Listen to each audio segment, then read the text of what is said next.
नमस्कार मित्रों। मनुष्य इस दुनिया का सबसे शक्तिशाली प्राणी है। इससे ज़्यादा शक्तिवान इस दुनिया में कोई नहीं है। ऐसे भी आप देखते हैं कि हमने विज्ञान में कितना प्रगति की है।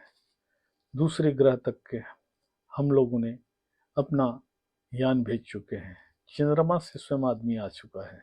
इस प्रकार आकाश गंगा में भी लगातार मनुष्य की खोज जारी है।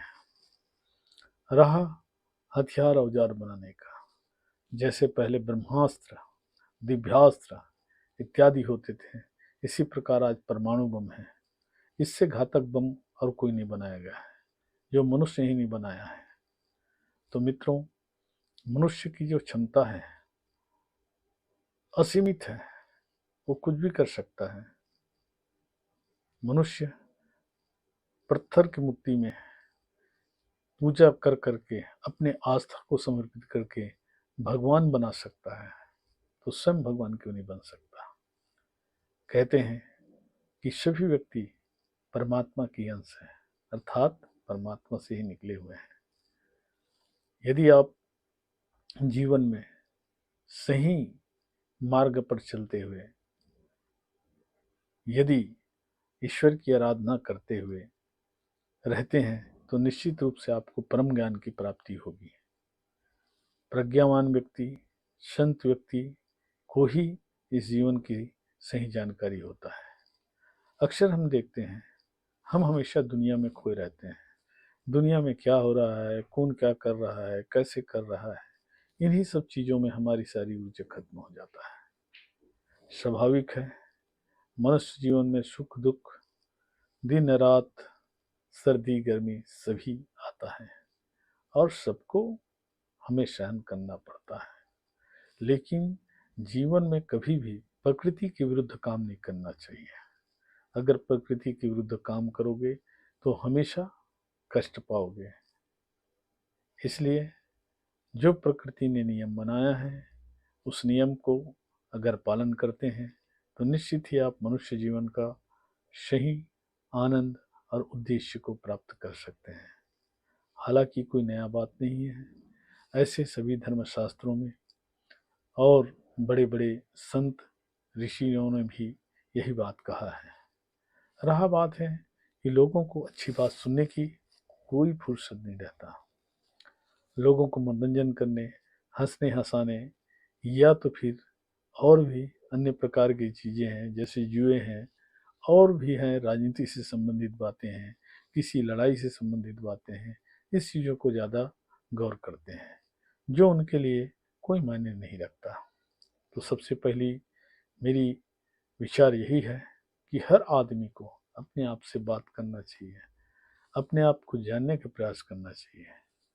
ये कोई छोटी मोटी बात नहीं है कि आप मनुष्य बन के आ गए हैं।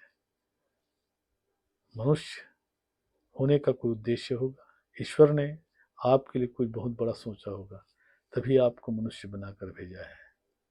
इस मनुष्य जीवन के समय को व्यर्थ नष्ट नहीं कीजिए, और मनुष्य होने का जो उद्देश्य है प्रभु ने दिया है, यदि आप में क्षमता है तो आप देवता और ईश्वर बन सकते हैं, महान से महान व्यक्ति बन सकते हैं। लेकिन आपको अपनी स्वयं की प्रशंसा के बजाय वास्तविक जीवन जीना होगा। नाम कमाने के लिए, प्रचार करने के लिए तो लोग सभी प्रयासरत रहते हैं। क्या नेता ऐसी बन जाता है? नेता आप ही बनाते हैं। एक वोट देते हैं तो नेता बनता है, फिर बाद में हम पर ही राज करने लगता है। तो मनुष्य है जो किसी और मनुष्य को बड़ा बनाता है। यदि किसी को बड़ा मानेंगे तभी वो बड़ा बन सकता है। तो मनुष्य की जो क्षमता है, जो ताकत है, जो पावर है, असीमित है, और इस असीमित शक्ति का सदुपयोग आपने जीवन में किया तो आपका मनुष्य होने का जो उद्देश्य है वो पूर्ण हो जाएगा। मनुष्य को कभी ये नहीं सोचना चाहिए यदि मैं मर गया तो पुनर्जन्म में मनुष्य ही होऊंगा, क्योंकि आपको शायद जानकारी है या नहीं है।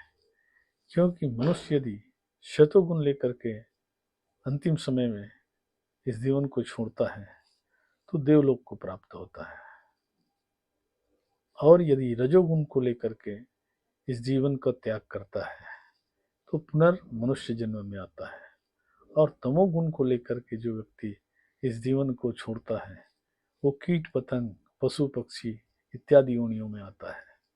तो आपका परम सौभाग्य है कि आपके पास चेतना है, चैतन्य अवस्था है, हर चीज को आप समझ सकते हैं, जबकि कोई दूसरे प्राणियों में ये सब चीज नहीं होता।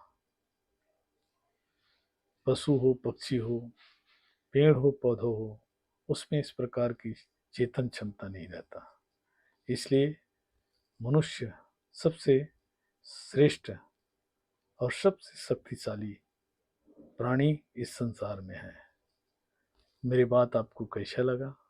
यदि अच्छा लगता है तो लाइक कीजिए, मेरे चैनल सक्सेस लाइफ को सब्सक्राइब कीजिए। नमस्कार मित्रों।